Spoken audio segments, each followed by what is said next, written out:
नमस्कार, प्रणाम, राम राम मेरे प्यारे देशवासियों, मेरे दोस्तों। आज मैं टी राजा सिंह यानी कि टाइगर राजा सिंह हैदराबाद गोशा महल से विधायक है, जो कि उनके लिए आतंकवादियों ने एक जाल बिछाया था, मगर उसमें नाकाम रहे। गुजरात पुलिस ने उनको अरेस्ट कर लिया है। उसी विषय में वो कुछ कह रहे हैं। चलो हम सुनते हैं क्या कह रहे हैं वो, फिर वीडियो के बाद मिलते हैं। चलिए। थ्रेट किया गया, हमें टारगेट किया गया। लगभग जब मैं नगर निगम पार्षद था तब से लेकर आतंकवादियों के निशाने में मैं रहा हूं। जब मैं पार्षद था तब एक विखारुद्दीन नाम का एक आईएएस एजेंट था। उसने मुझे मारने की प्लानिंग की थी, लेकिन पुलिस ने उसका इनकाउंटर किया। इसके साथ पूरी एक टीम पकड़ी गई जो लगातार देश के कई हिंदुवादी नेताओं की हत्या करने की साजिश रच रही थी। उसमें आपका भी एक नाम शामिल था। जी, क्या कहेंगे आप? देखिए, ये पहली बार नहीं है जो हमें थ्रेट किया गया, हमें टारगेट किया गया। लगभग जब मैं नगर निगम पार्षद था तब से लेकर आतंकवादियों के निशाने में मैं रहा हूं। जब मैं पार्षद था तब एक विखारुद्दीन नाम का एक आईएएस एजेंट था।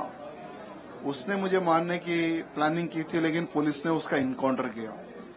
उसके बाद में भी ओबेदुर रहमान नाम का एक व्यक्ति था, जिसको कर्नाटक पुलिस ने आगे अरेस्ट किया। उसकी भी हिट लिस्ट में हम लोग थे। उसके बाद में फिर एक आतंकवादी पकड़ा जाता है, जो सिर्फ हमारे मुझको बम से उड़ाने के उसने प्लान की थी, और भाग्यलक्ष्मी मंदिर को उड़ाने का उसने प्लान किया था, वो भी पकड़ा गया अनेकों बार। और अभी हाल ही में आपके सूरत में एक 27 साल का एक मौलवी पकड़ा जाता है, जो कि बच्चों को ट्रेन कर रहा है, पढ़ा रहा है। वो पाकिस्तान से लिंक लगाता है और लगभग 4 लोगों को मारने की प्लानिंग करता है। लेकिन मैं सूरत की सरकार को और पुलिस को धन्यवाद प्रकट करता हूं, जिन्होंने उन सभी लोगों को पकड़ा है, आइडेंटिफाई किया है, और अभी भी शायद इन्वेस्टिगेशन चल रहा है। तो जितने भी जो लोग धर्म के प्रति कार्य कर रहे हैं पूरे भारत में, कहीं ना कहीं भारत में रहने वाले कईयों ऐसे देशद्रोही है जो पाकिस्तान से लिंक लगाकर, पाकिस्तान से पैसा लेकर हम जैसे हिंदुवादी नेताओं को मारने की प्लानिंग कर रहे हैं। लेकिन भगवान का आशीर्वाद है, जनता का आशीर्वाद है, और प्रधानमंत्री मोदी जी प्रधानमंत्री बनने के बाद में जितने आतंकवादियों के जो मंसूबे हैं, जो प्लानिंग है, वो हर बार फेल होते आई है, और आने वाले समय में भी फेल होगी। हैदराबाद सीट पर असदुद्दीन ओवैसी के सामने भाजपा है। क्या लग रहा है, उस सीट का कैलकुलेशन क्या है? कहाँ पर कुछ मजबूत है, कहाँ कमजोर है? देखिए, बहुत ही अच्छी लड़ाई लड़ी है हमारे महादेवी जी ने। बहुत अच्छे से चुनाव हुआ है, लेकिन दुर्भाग्य है, जैसे पहले से जो हमें डर था कि बोकसिंग होगी, इस बार भी बहुत बड़ी संख्या में बोकसिंग, हर बूथ पे बोकसिंग हुई। हमें डर था कि हिंदुओं का वोट मुसलमान डालेगा, वही हुआ। हिंदू महिलाओं का वोट बुरके डाल के डाले जाएंगे, वही हुए। और इस बार भी इतना बोकसिंग हुआ जिसका कोई लिमिट नहीं है। लोकल पुलिस असदुद्दीन ओवैसी के समर्थन में, क्योंकि असदुद्दीन ओवैसी और उसके भाई की एक नीति रही, एक रणनीति रही है, जिसकी तेलंगाना में सरकार बनती है, उसके पैर पकड़ के उनसे सपोर्ट लेते हैं। या अगर हम हिस्ट्री देखेंगे तो वाईएस राजशेखर रेड्डी कांग्रेस के मुख्यमंत्री बने, उनके सपोर्ट में थे। चंद्रबाबू नायडू की सरकार बनी टीडीपी की, उसके सपोर्ट में थे। फिर केसीआर की सरकार बनी, उसके सपोर्ट में। अभी रेवंत रेड्डी मुख्यमंत्री, कांग्रेस की गवर्नमेंट बनी, उनके सपोर्ट में। यानी ये लोग क्या, जिसकी सरकार बनती है उसका सपोर्ट लेकर जो जितने गलत काम है वो गलत काम करने का ये दोनों भाइयों का काम रहता है। तो इस बार भी आउटराइट पुलिस असदुद्दीन ओवैसी के कैडर को और असदुद्दीन ओवैसी को सपोर्ट किया गया। परिणाम किस तरह? परिणाम तो तो ठीक नहीं लग रहे हुआ है मुझे, वो सिटी में, और मगर ये भी इस बार महादेवी भी जी के मैं समझता हूँ कि जीतने हम का लोग उम्मीद फेल ज्यादा है। होंगे, ऐसा लग रहा है मुझे। असदुद्दीन ओवैसी ने कुछ दिन पहले कहा था कि मैंने छोटे को रोक कर रखा है। कंपटीशन तो रहेगा। देखिए, असदुद्दीन ओवैसी का मैंने भाषण सुना था कि एक पब्लिक मीटिंग में चुनाव के समय पर वो कहता है कि हमने छोटे को रोक के रखा है, अगर हम छोड़ देंगे तो पता नहीं वो क्या करेगा।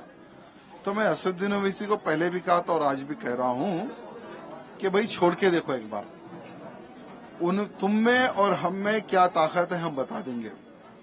तुम लोग पब्लिक में पब्लिक मीटिंग लगाकर कहते हो कि 15 मिनट का समय देंगे तो 100 करोड़ हिंदुओं को हमारी ताकत क्या है हम बता देंगे।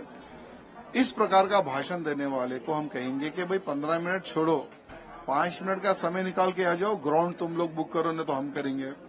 सिक्योरिटी तुम छोड़ो, हम भी छोड़ेंगे। तुम दोनों भाई आ जाओ। तुम दोनों भाइयों को अगर हम 72 हुरों से नहीं मिला दे तो हमारा नाम बदल देना। पब्लिक में पुकारना, पब्लिक में भोंकना, वो मर्दानगी नहीं होती। मैदान में आकर आमने सामने की लड़ाई लड़ना, उसी को ही मर्दानगी कहते हैं। और हर बार चुनाव में भड़काऊ भाषण देना, हिंदू मुसलमान करना, मोदी जी का चेहरा, योगी जी का चेहरा बताकर मुसलमानों को डराकर वोट प्राप्त करना, यही इन दोनों भाइयों की नीति रही है। आपने कहा है कि योगी जी का जो शासन है वो उस प्रदेश में हैदराबाद में आना चाहिए, क्या वजह है कि योगी जी को वहाँ आना चाहिए? देखिए, आज उत्तर प्रदेश में गुंडों का, आतंकवादी सोच रखने वालों का क्या हाल हुआ, ये सारी दुनिया जानती है। और योगी जी वाला ही पैटर्न मैं समझता हूं कि तेलंगाना में जिस दिन भी भारतीय जनता पार्टी की सरकार बनेगी तो योगी जी वाला ही पैटर्न तेलंगाना में चलेगा। क्योंकि तेलंगाना में लव जिहादी हो, लैंड जिहादी हो, धर्मांतरण हो और हिंदुओं पर अत्याचार करने वालों की फौज हो, तेलंगाना में बहुत है।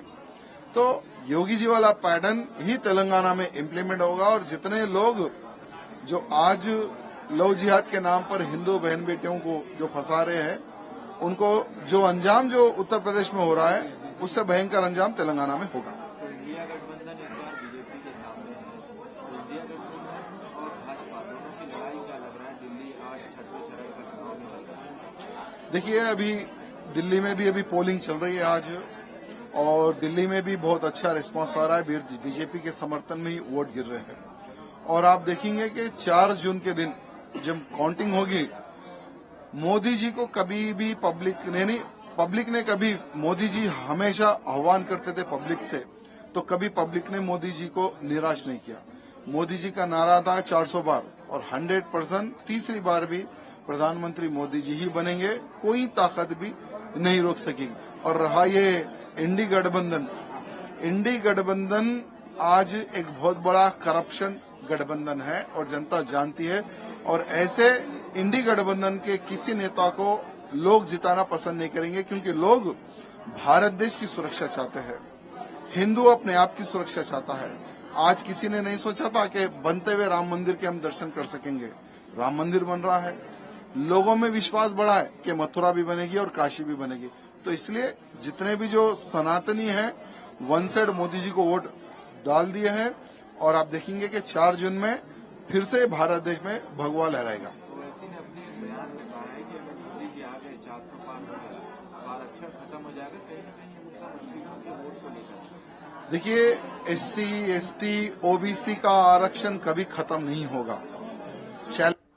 हाँ, तो मैं यहाँ पे इसलिए वीडियो रोका हूँ। ST, SB, OBC जो कुछ भी है ना, जितने भी इनके आरक्षण के ऊपर जो बात चल रही है, ये बात सरासर गलत है। क्योंकि ये आरक्षण क्यों रोका जाएगा, एक बात बताइए। इन्हों मांग कर रही है जो एनडी गठबंधन है, जो इंडिया गठबंधन है, वो मांग कर रही है कि 15% जो मुस्लिम समाज को दिया जाए।